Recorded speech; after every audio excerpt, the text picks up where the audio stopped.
All right, so let's begin. Hello, and my name is Sriram, and I'm currently speaking from Pune. And the subject that we have in front of us today is called Exploring the Dimensions of Living Beyond Career and Academics.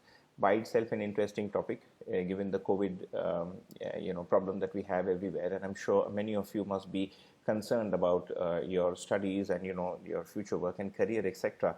And one you may end up wondering why we've chosen a subject like this, but as we proceed, I'm hoping that this will get clearer.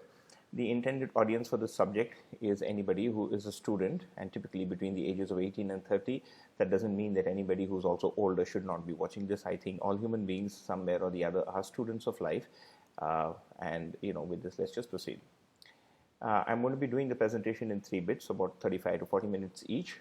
The first part is going to be the introduction. Before I get into the introduction, I would also like to state to you that what I have to share with you today is actually something that's pretty simple and very straightforward, but at the same time is very profound. It is an integral part of human living, and I'm hoping that you'll be able to see it that way as well by the end of this presentation. Let's move to the first slide. First things first, why am I even here? What am I doing here in front of this camera? So, a little brief introduction about myself and my journey in life so far. I went to a school called Loyola High School in the city of Pune, did my engineering in 1999, that is about 21 years from now, from a college called VIT. I got placed actually quite accidentally in a company called Fujitsu back then, and I started working, and then I went on to work in a company called Robert Bosch. Realizing that engineering or working in the software engineering field, as most engineers today end up doing, or many of us do, I decided I wanted to now do an MBA. So I prepared for the common admissions test to institutes called the IIMs, the Indian Institutes of Management in the country. I did get a call from 1 or 2 of them, but before I reached the interview stage, I decided that I want to set my sights higher. So I decided to take up the GMAT for an MBA. While all this was happening, a lot of questions in me started arising.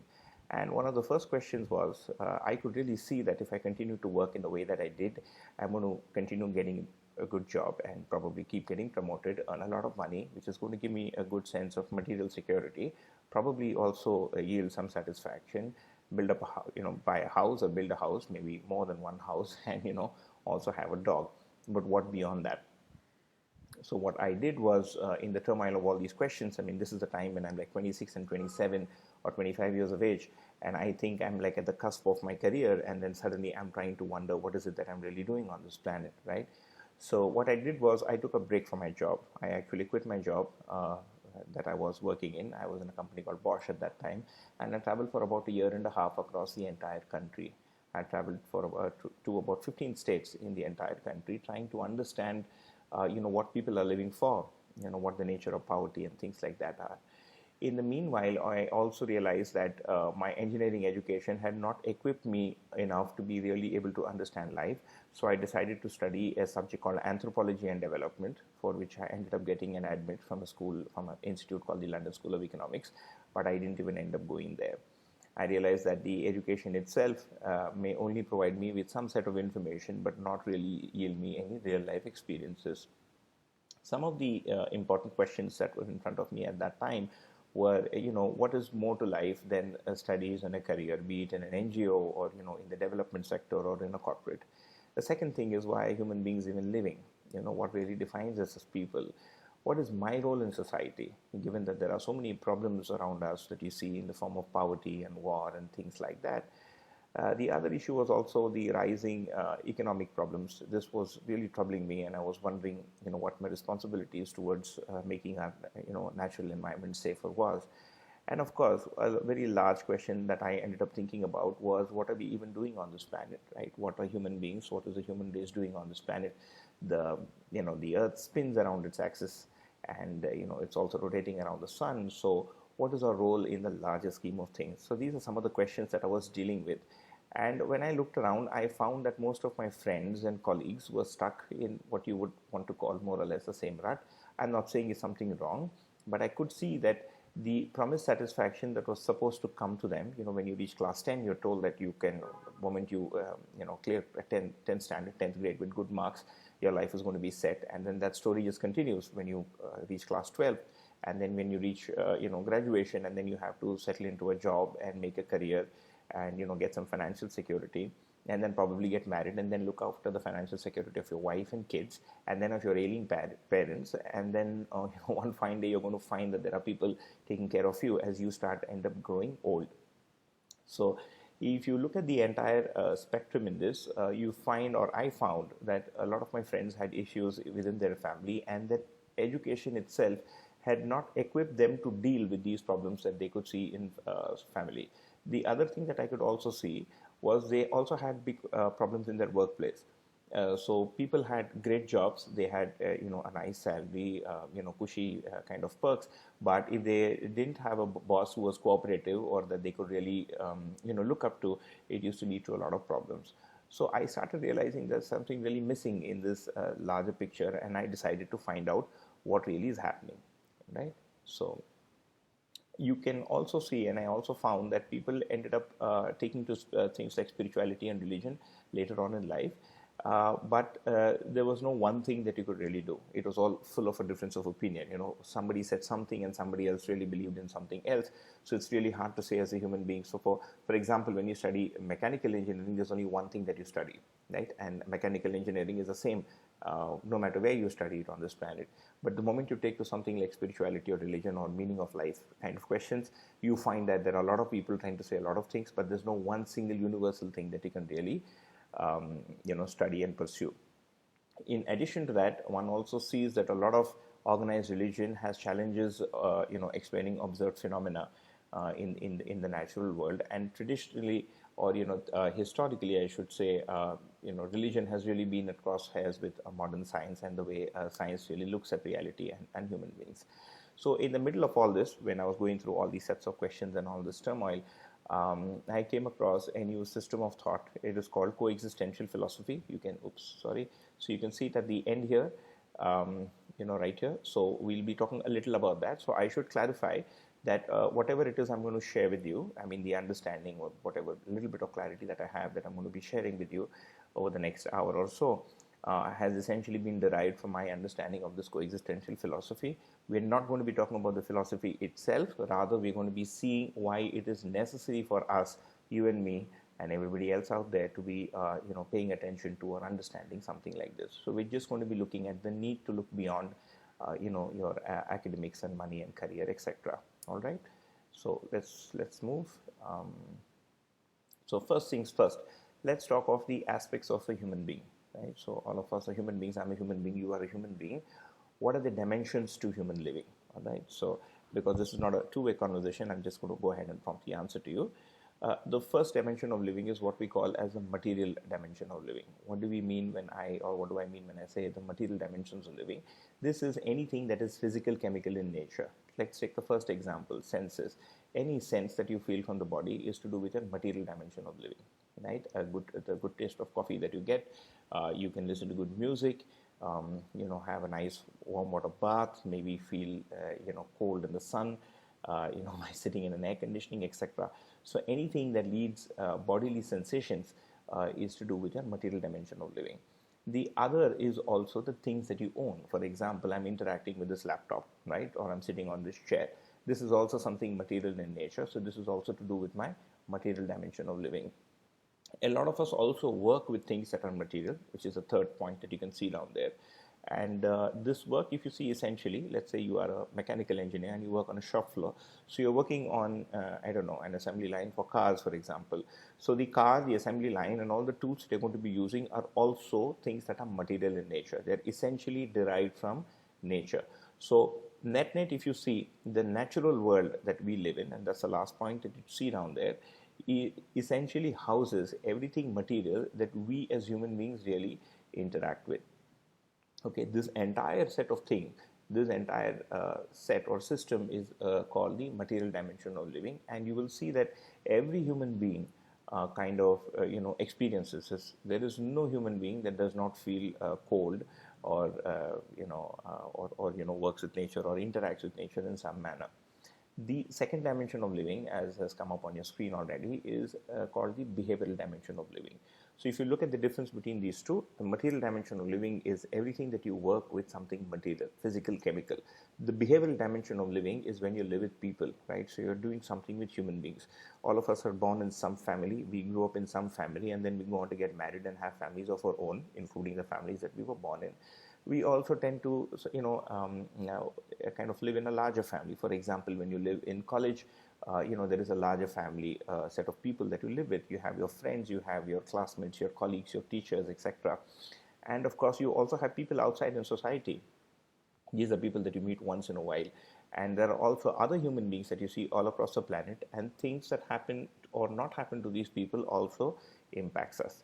For example, when we hear of a death somewhere or an untimely death, it doesn't leave us with a good feeling, right? So the behavioral dimension of living is basically the kind of connection that you have to another human being, which impacts us in many ways. So you can easily see that the behavioral dimension of living is also an equally integral or an even more integral part of a living than just the material dimension. Now, one question that comes to mind is, are these the only two dimensions of living, or is there anything more to it? And the answer is yes. The third and very important dimension of living is what we call as the intellectual dimension of living, right? In Hindi or in Marathi, you would call it bodhik. So this is a bodhik ayam of living. The behavioral dimension is a vyavharik ayam of living, and the material dimension of living is the bhautik ayam of living. What we typically assume to be living today is actually only doing something material and doing something behavioral. Most of us do not typically consider the intellectual part of living also as a part of living. But if you were to take a little pause and see, you will start realizing that this is actually more fundamental to you than any of these, because you spend more time with yourself than with anybody else. You spend more time with yourself than with anything material in nature. Even when you're thinking about buying something, you are actually spending time with yourself. When you're thinking of buying something and giving it to somebody, you are actually spending time with yourself. When you actually buy it and give it to someone is when you're actually interacting with someone, right? So the internal life of what you may want to call as your thoughts or your mind, myself, there are many words by which we can describe it, are essentially to do with your intellectual dimension of living. And these three put together, if you see, really make up human living. And now there is a fourth aspect. Before we go to the fourth aspect, when we look at the intellectual dimension of living, right, which is the bodhic aspect that I told you, it is characterized by desires and aspirations. So all of us have desires, right? So I too have a desire. For example, I had a desire to share something with all of you today, and hence propelled to do so. You may have a desire to go to a particular college. You may have a desire to get a particular job. You may have a desire to invent something new, to start something of your own, to change the world. All of these are desires that reside within us, right? So this is to do with the intellectual dimension of living. The material dimension of living is, kind of really indicated by the satisfaction and pleasure that you derive from it. For example, when you have a good cup of tea or a good meal or something really tasty or a nice sweet dish or a nice, a pizza, you derive a satisfaction or pleasure from it, right? When you fulfill a desire, you derive a different kind of satisfaction or pleasure from it, right?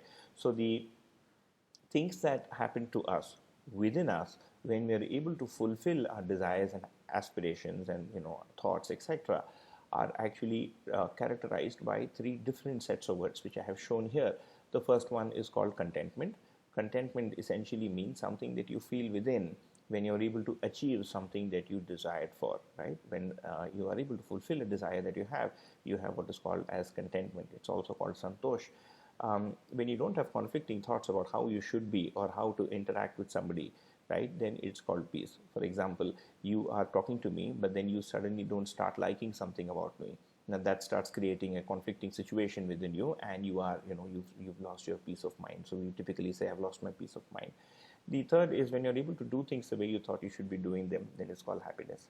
So there's a very small and very important distinction that we can draw right here, that when you interact with anything material, which means when you do anything with the five senses, you look at a nice scenery, you smell something nice, you feel or sense something nice, which could be hot, cold, nice, air conditioning, air, etc., right? You eat something nice, you taste something nice, all right, and you hear something nice. These are the five senses.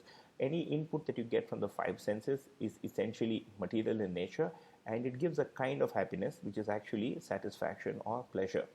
And when you have a state of mind within, right, when you may be hot or cold, but you have a state of mind within in which you are able to fulfill what you set out to do, when you are able to fulfill the way you thought you should be thinking, when you fulfill the things that you wanted, then this is characterized by a different set of feelings, which is called contentment, peace, and happiness.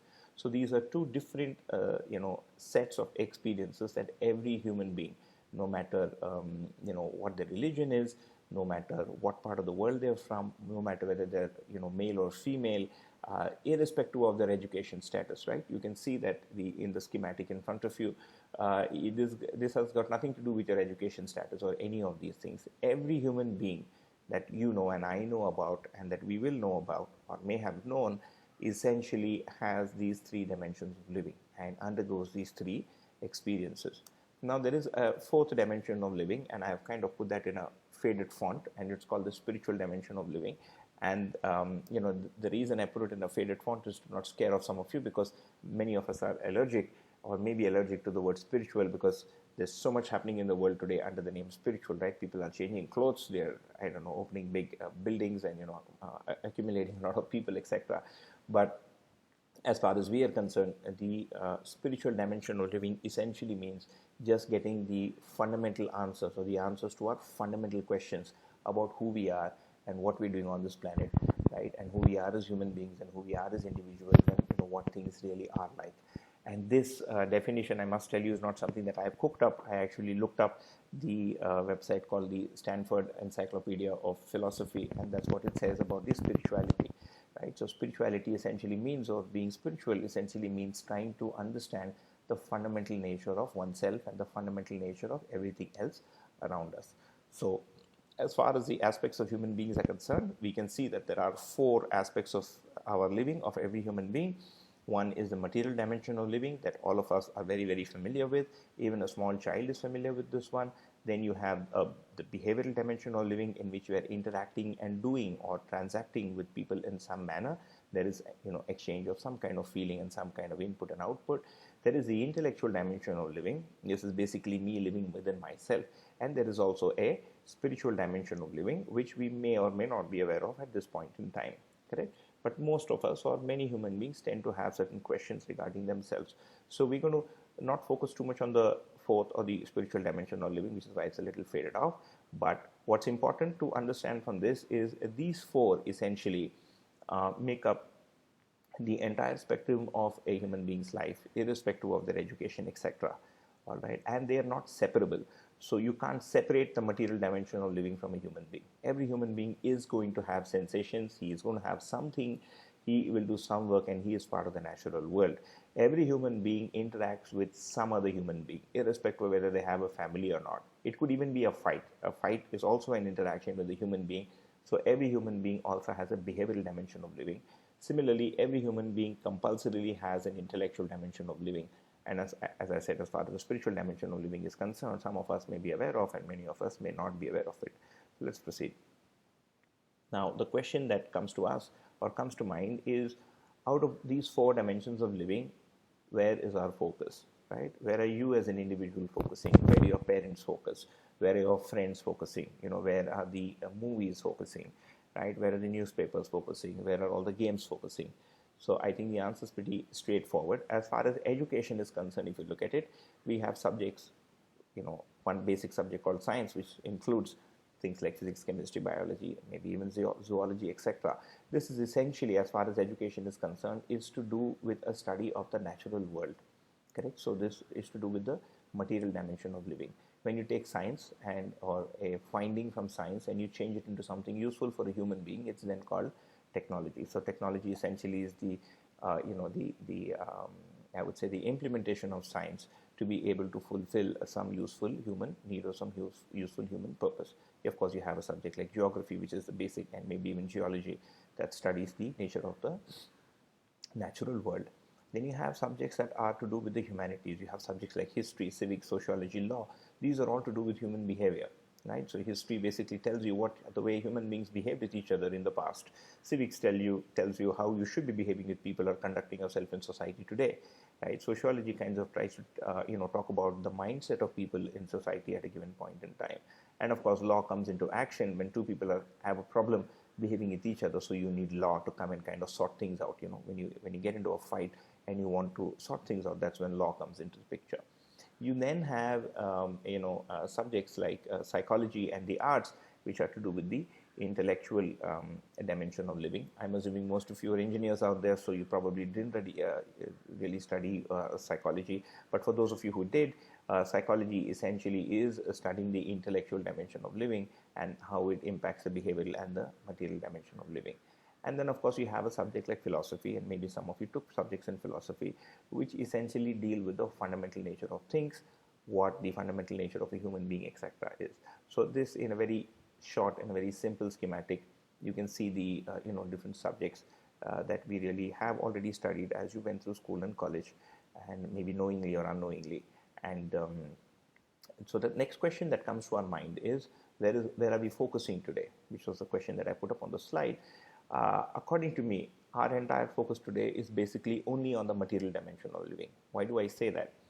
You look at anything that you do in science and technology, right? The end result of anything that you do in science and technology is to get something material in nature, all right? Even when you behave with people, even when you study history, civics, sociology, the end result is something material in nature. And what do I mean when I say that? We are basically looking at trying to earn money by studying this subject, correct? So I think this is a very simple distinction that we can all make, that no matter what you study science, technology, geography, etc., you finally put it to use in commerce. You are trying to earn some money by studying these subjects, and you're also trying to probably get other people earn money by studying these subjects. Of course, if you're studying commerce, you're studying money itself, so that's beyond, outside the question. Even when you're studying subjects that are to do with the behavioral dimensions of living, you are essentially then trying to earn some money out of it. As a lawyer, as a sociologist, as a historian, you're probably teaching somewhere, or you may end up, writing a book, but then you want to end up selling the book and then what? Make some money out of it. Similarly, we study psychology and the arts, and then finally the destination of all that is also commerce or money. Even something that is spiritual or philosophical in nature finally finds its destination in something material in nature. So if I were to answer that question for you, where is our focus today? Our focus today is really on money. No matter what we study, right, we are trying to finally take it to a destination that is to do with money.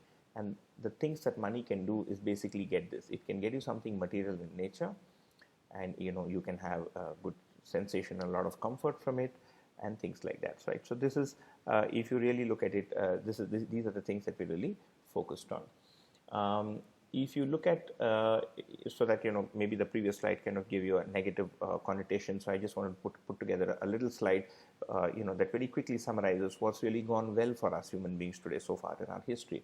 As far as material things in nature are concerned, you can see that we've really been able to unravel the laws of the natural world via science or the scientific method, right? So we understand physical and chemical phenomena and the external world or the external reality much better than we could a few hundred years ago. We've also gone into cosmology and space, so we also have kind of like a much better idea of where we are in the larger scheme of things and how large the larger scheme of things are, right? With the discovery of new galaxy clusters and universes, and even talk of multiverses, etc. We've of course made a lot of progress when it comes to technology, and if you essentially look at technology, it has yielded more comfort to us. So technology, using technology, we have the ability to do remote communication. You can do remote transmission. I can kind of talk to you without really being in front of you today. There's of course a lot of comfort, with the kind of fan and air conditioning and lighting and transport and things like that. We've also been able to achieve a lot in food security using technology, especially in agricultural science and also modern farm implements.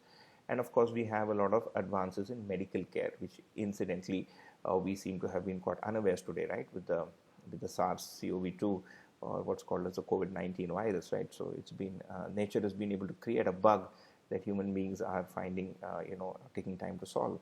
So yeah, so we've made advances in medical care, but in emergency care and diagnostics and things like that. When it comes to the behavioral dimension of living, a big question, and I put a question mark there, is are you really able to spend more time with family today? Right? With all the advances in science and technology and modern technology, etc., do you get more time or less time with your family? Right? That's a question. But some of the things that have gone well are we are able to see that right to education is a fundamental right for every human being. We are also looking at laws like clauses like the right to information, at least in some countries or democratic countries like India, maybe the United States, Canada, and many countries in Europe that really have a democratic system of governance.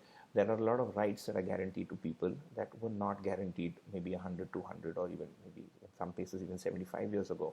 Right? So there was a lot of racial discrimination. You can also see that there are a lot of rights. It's June 2020, and there's a lot of rights erupting in the United States around racial discrimination, things like that.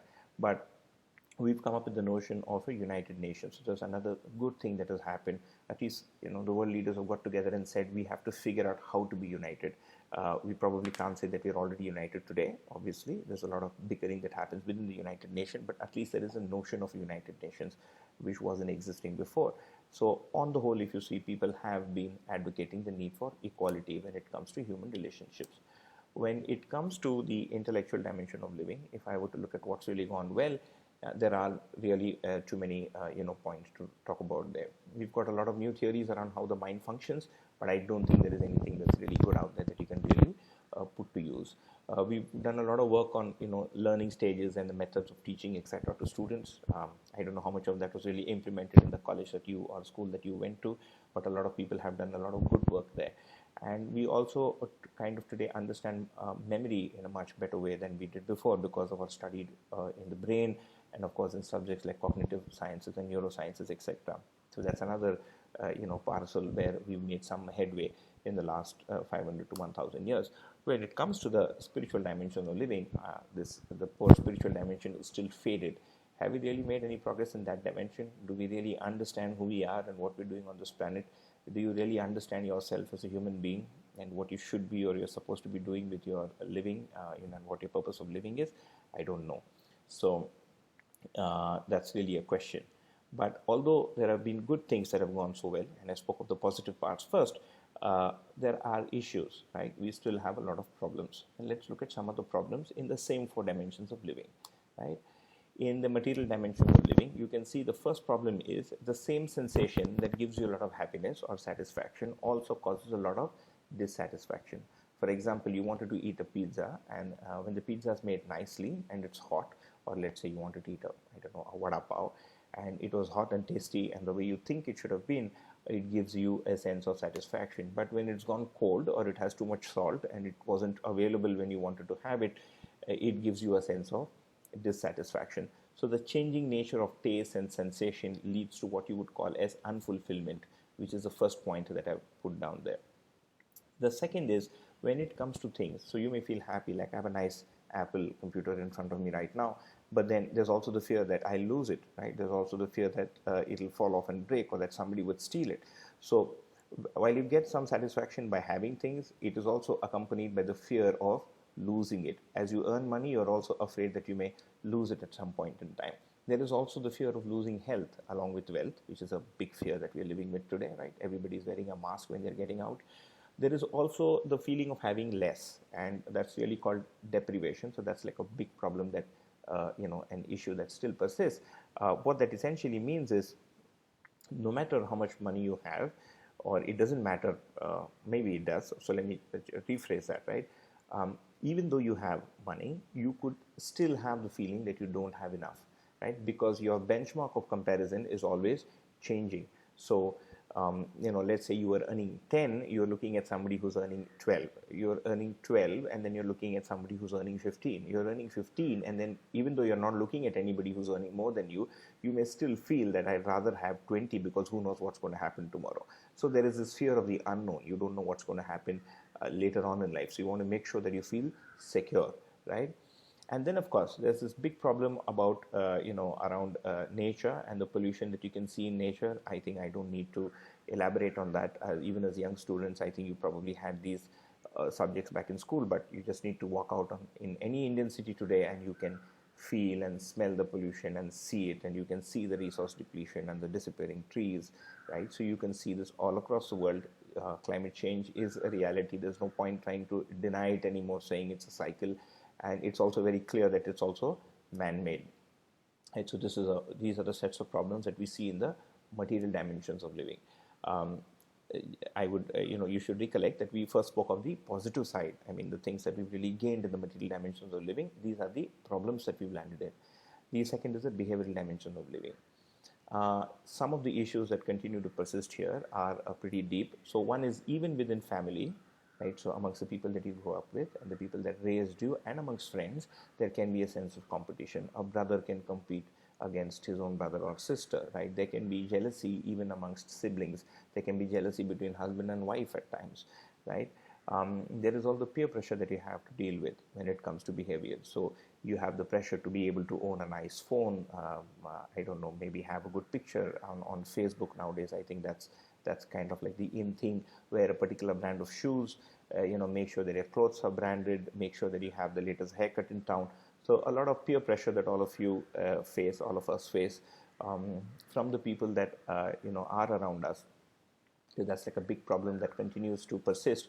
And I'm saying that is a problem because any kind of pressure actually causes us to lose our sense of peace in the intellectual dimension. So any pressure that comes to me from the outside actually upsets my balance within. And when the balance within me is upsetted, it makes me feel bad, right? And I don't want to feel bad. So that's like a big problem. That's something that I have to deal with. I have to understand, right? So there's also all the misunderstanding that takes place in the behavioral dimensions of living, right? You all the time, whenever there is an argument or somebody is upset because of something we said, you must have heard yourself saying, I actually didn't mean to say this, but I actually ended up saying that, right? Or that's not the way I meant it, taking it in the wrong way. So communication with people seems to be like a big deal, right? And you must be wondering why we should be talking about it at all. But imagine you have everything going well in the material dimension of living, right? But the person that you're actually working with is somebody that you do not gel with, right? Or that you are jealous about, or maybe they're jealous about you, or you have some argument. It's going to overcome any gain that you actually make in the material dimensions of living. Right? So let's say you are driving in a new car. You just bought a new car and you are really liking a long drive in a new car, and you end up fighting or having an argument with the person who's sitting next to you in that car. Correct? You will experience that. This has started giving you or yielding a sense of discomfort, and a lack of peace and discontentment within, although the pleasure from the car continues to come. So you can see that the behavioral dimension of living is equally, if not more important. And of course, if you look at society, some of the issues that persist, remember what we're talking about, are things like exploitation, one country trying to exploit the other. We've seen an ample example of that in the past few days. A lot of wars that could otherwise have been avoided. 20 good Indian soldiers lost their lives recently in a very unnecessary skirmish at the border. A lot of conflict that is taking place around the world, and it is hard to say whether these problems that you see in the behavioral dimension are really reducing with our advances in science and technology, and we'll see a little more of that in a bit. When it comes to the intellectual dimension of living, some of the issues that persist are, of course, all of us are beset with a lot of fears. I spoke with one of them, which is the fear of losing wealth. There is also the fear of losing life, the fear of losing position, the fear of losing one's respect, and so on and so forth. A lot of internal conflict and uncertainty that comes that faces us in life. For example, you want to get married and now you're very uncertain. Who do you get married to? Will that person be fine? Will I be able to spend the rest of my life with them? Should I first spend some time with them and stay together before I decide to go ahead and get committed to marriage? Should we have children after marriage? At what age should we have children? Which school should we put them to, right? What city should I live in? Should I take that loan? Should I not take that loan? What did that person mean? Will I lose my job? All this kind of uncertainty that really lives within a person. So you can easily see that the intellectual dimension of living is a very vast area. It is actually where we spend most of our lives within ourselves. A lot of frustration that comes from not being able to fulfill desires and aspirations that we have. And also ego is a big problem that I've put up there. Ego essentially means when you I'm going to take a quick time check. Okay.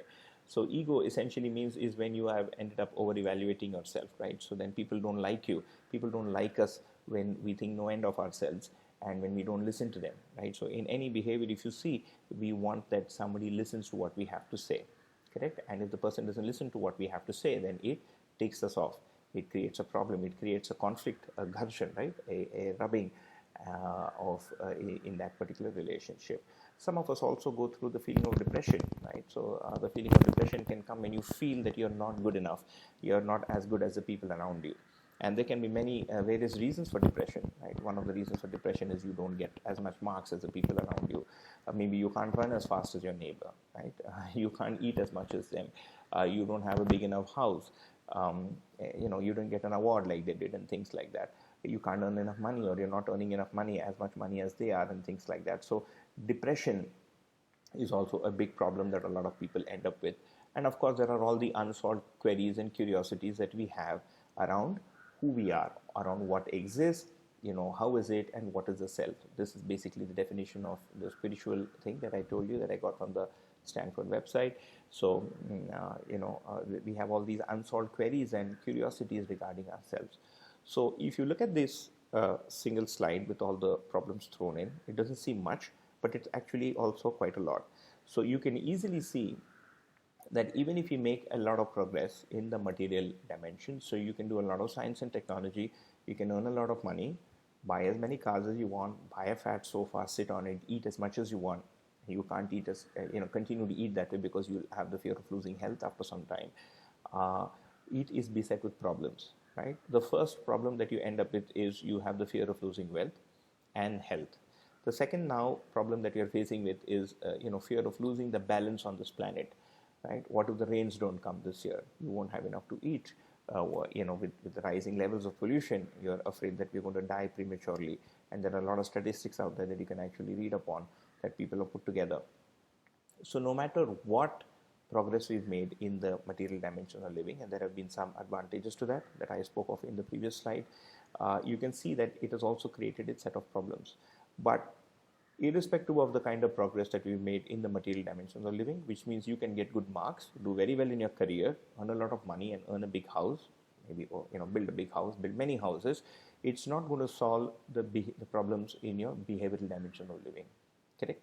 And that is also not going to solve the problems that are within you. And this, I think we don't need to look far. Just look at the newspapers. We look at people who were seemingly very successful, owned big companies, who ended up lying or breaking some work ethic and ended up going to jail. You have people who committed suicide, right? So I believe he was a very good person. The owner of one of India's, or probably the largest coffee chain in this country, committed suicide because of monetary issues and depression.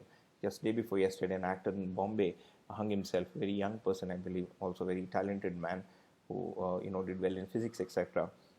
Ended up killing himself because he was depressed, right?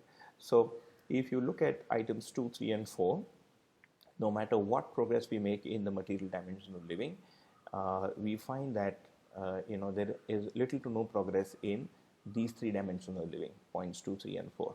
And you can easily see that these are more fundamental to us than this. That doesn't mean that 1 is not important, but 2, 3, and 4 are really important. And you can also see that all the unhappiness that you have is essentially to do with these 4 dimensions of living only. You have some unhappiness too because you don't have something material, or you couldn't do something the way you thought you should be doing materially. You had a problem with another human being. That's the second kind of problem. The third is you're not able to sort out something within yourself, right? You're uncertain, you're depressed, you have ego, you get angry very fast, you're unsure, you can't take decisions. So this is the third source of happiness. And like I said, for some of us, there could be a fourth source of happiness, a fourth source of unhappiness, which is essentially not having answers to, who I am and what exists and what things really are like, right? So you can see that these problems in these 4 aspects the kind of impact all of us, and these problems are essentially due to a lack of answers, correct? And so the unhappiness that you see is really in these 4 areas, which is why understanding or kind of even dealing with areas 2, 3, and 4 really becomes important, which is why we are doing this or having this conversation in the first place. Interestingly, in the name of spirituality, there is a lot of problem that you also see in the form of religious conflict.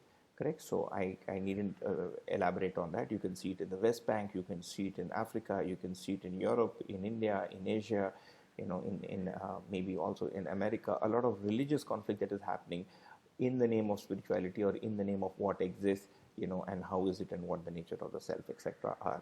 So these kind of issues net continue to persist for us as individuals and also as a society, right? So so that kind of brings us to the end of part one of what I wanted to share. So to quickly summarize, we have 4 dimensions of living: the material, behavioral, intellectual, and spiritual. These are integral to every human being, irrespective of who they are and what their education, their religion, gender, etc. is.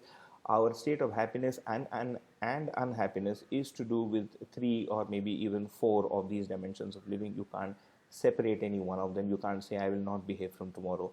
Correct. You will have to go and tell somebody that you're not going to be behaving. So you'll still end up talking to a human being. So these 4 are really integral, inseparable aspects of our living. All right.